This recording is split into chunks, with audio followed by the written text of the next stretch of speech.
Okay, so remember that they're changing my voice.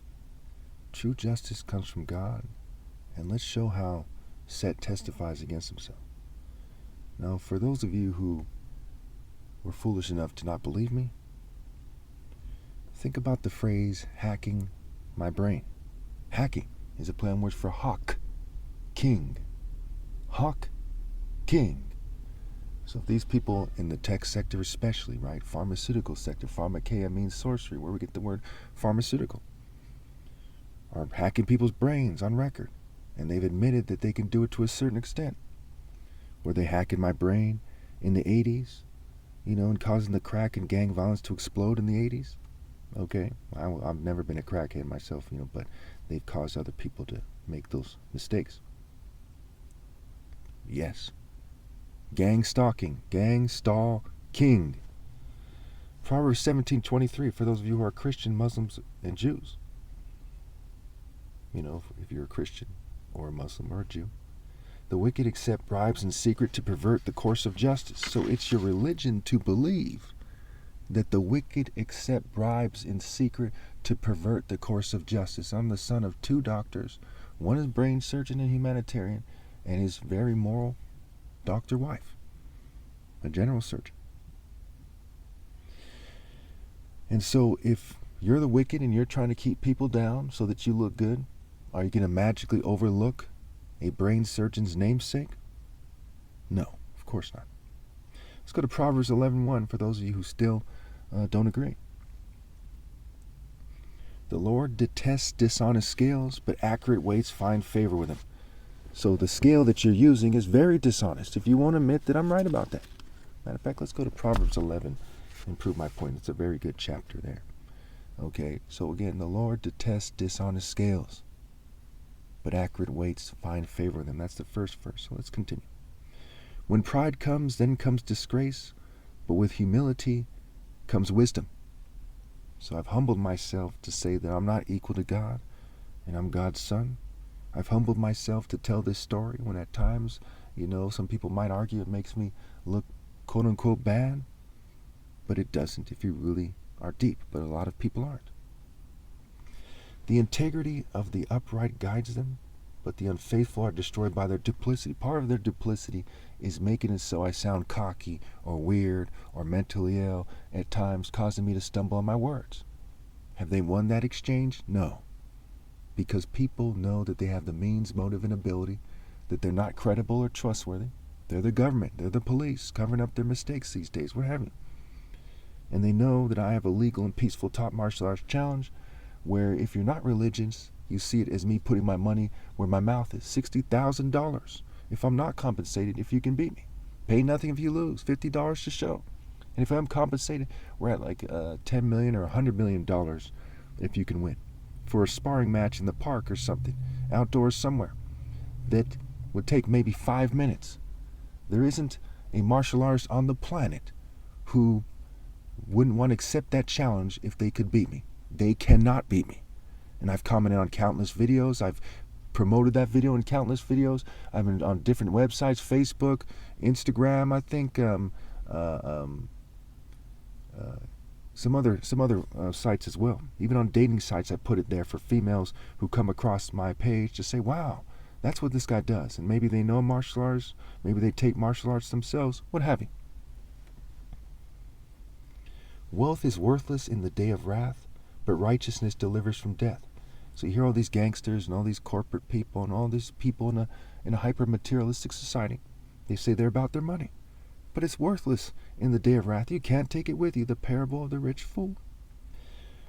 The righteousness of the blameless makes their path straight, but the wicked are brought down by their own wickedness. So notice it says that it makes their paths straight. What does that mean? Does it mean that they start off on the perfect path? No. It means that over time, it makes their paths straight. So I start off looking around and I see cowboys, some of them are racist, and they're white people, they reject me. I see rockers and goths and jocks, who have satanic cultures. To some degree, they reject me. I wasn't on the football team at Live Oak. I wasn't on the basketball team at Live Oak. I look around, I see people who describe themselves as losers. I look around, I see rich kids who think that they're too good for me, who live boring lives. And what do I see? I see these Hispanic gentlemen who are very in a similar situation that I'm in. You know, I live in the middle of nowhere, kind of outcasted. They live in a kind of low-income area where they feel rejected by society. And I say, okay, let me start there. And over time, as I'm pulling on some of them, you know, to go in the right direction with me, just like with the black gang members, my paths are made straighter and straighter. So again, the righteousness of the blameless makes their paths straight, but the wicked are brought down by their own wickedness. So I tell you, who should be ashamed of their, you know, their choices of friends when they're younger? These satanic rockers who throw satanic symbols? These rich white kids whose parents don't want them to hang with black kids? Okay, who? Jocks who are acting like immature Greeks, who go to the Olympics or something, who have, funny ways, pagan ways? Or the righteous person who's hanging out with the thugs who listen to music that at times is religious? Okay? There's countless songs that are on the radio. They're religious songs. At times their songs have to do with social activism. Okay? People should be ashamed of their decisions in their friends. Not me. Other people should. Because I had the highest cause and I was looking for the right reasons. I was looking for love, and these other groups reject love and their women reject me. Think about that.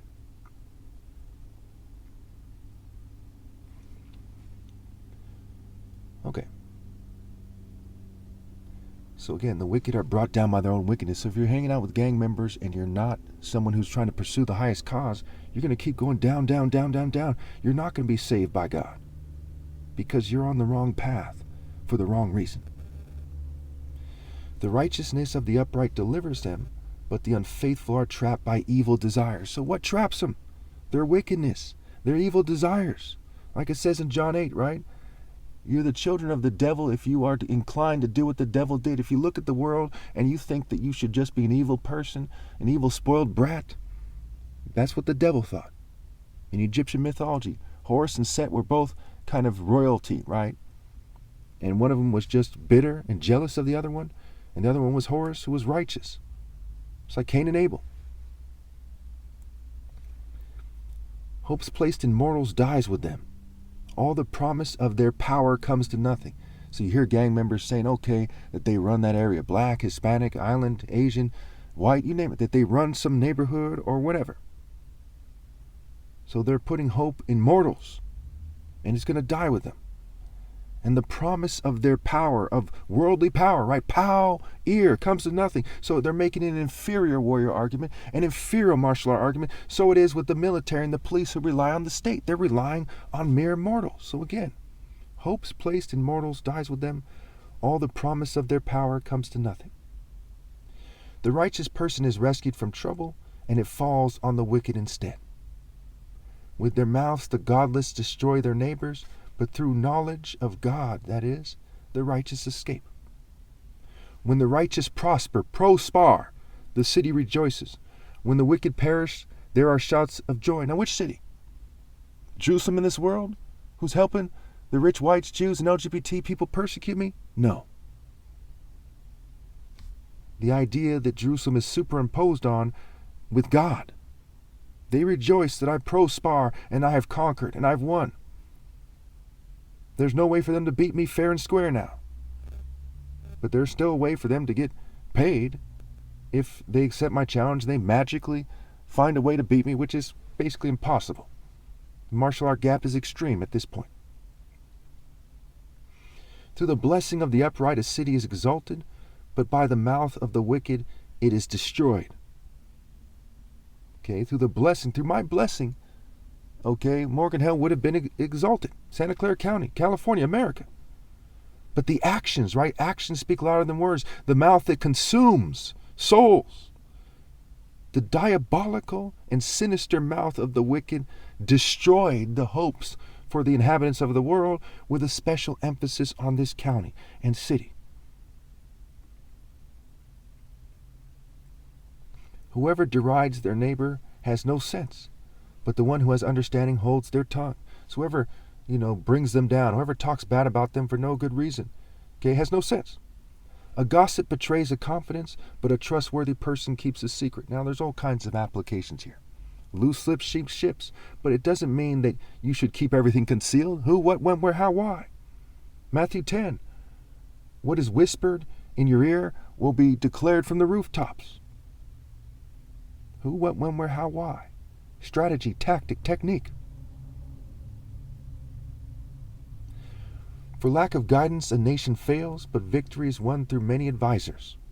Are people supposed to rally to me for the war on poverty plan and bring their expertise to the table? You betcha. But for lack of guidance, for lack of rallying to me and giving me my rightful place to lead, and the guidance of God through me, the king, Proverbs 16:12, the throne is established through righteousness, Proverbs 16:10, the divine verdict is with me. Restoring the divine order, a house divided cannot stand. Whoever puts up security for a stranger will certainly suffer. Whoever refuses to shake hands and pledge is kept safe. And that also goes for races. When you're a racial supremacist, you're co-signing with your race. And do you know these people? No. Quite often it's your own kind that gets you. A kind-hearted woman gains honor, but ruthless men gain only wealth. Excuse me. So a kind-hearted woman gains honor, but ruthless men gain only wealth. So I'd rather have Belle from Beauty and the Beast in her poor form, and the idea that she's superimposed on, in her poor form and everything, instead of an unruly harlot who's elevated by a rich father who was ruthless to gain his money. Because that kind-hearted woman is honored by God. Who cares what rebels think? Those who are kind benefit themselves, but the cruel bring ruin on themselves. How should you treat each other?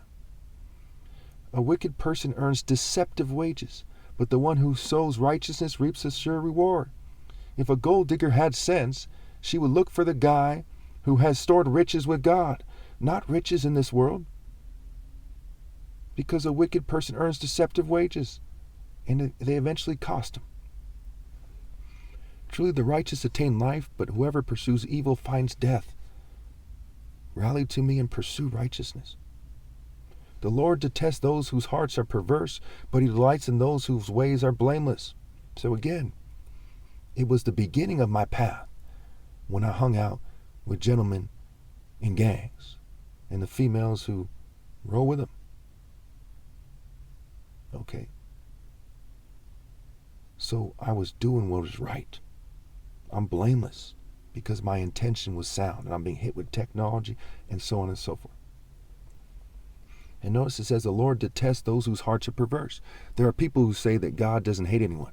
It's semantics. You see how it's misleading. It's part of the language. It's part of the way people use the language. It's the manner of speaking and so on and so forth. That statement that they made is not correct. The Lord does hate people who are evil. And he delights in those who strive with all their heart to be blameless and righteous and good and just. And the next verse says, be sure of this, the wicked will not go unpunished, but those who are righteous will go free. And then it says, listen carefully, like a gold ring in a pig's mouth is a beautiful woman who shows no discretion. In a different version, it says, who lacks good sense. So if she doesn't have the sense to choose the righteous person, she's like a gold ring in a pig's mouth. Her soul is the pig. Who she really is a pig. She's a monster. It just happens to look good like a witch in a cartoon who made herself look pretty, but she's ugly inside. And who she would naturally be is ugly. Her patriarchal line is probably ugly. And they just kept snatching attractive women. And they used that flesh over time to make an attractive daughter.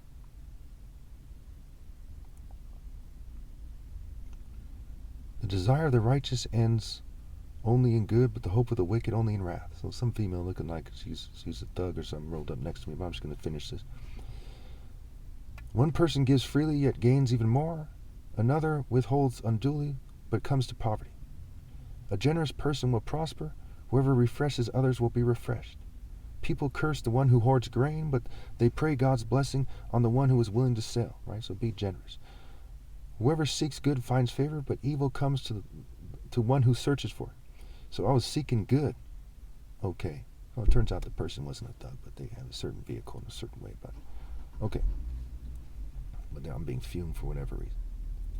Whoever seeks good finds favor, but evil comes to one who searches for it. So when I was hanging out with thugs, believing that Crip meant Christ rest in peace and community revolution in progress, I was seeking good, not evil. I just happened to be going with that group. And as their own churches say, right, that everyone other than Christ is a sinner to them. So then they turn around and say, don't hang out with those sinners because they're poor in a different color, and people like us have brought them, down a certain course that makes them dangerous, and so on and so forth. The devil is more evil than the people he turns out. So their scale is broken. That doesn't mean you should send your nice little virgin daughter to hang out with a bunch of thugs. You have to use wisdom.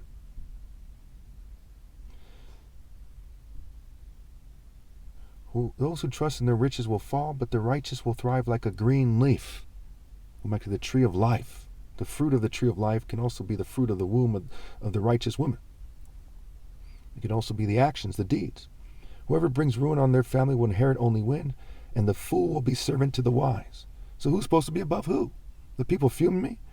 Or, you think I'm magically supposed to serve those demons? They're supposed to serve me. The fruit of the righteous is a tree of life, and the one who is wise saves lives. If the righteous receive their due on oath, how much more the ungodly and the sinner? I spoke it anyway so you can hear that they're feeling me.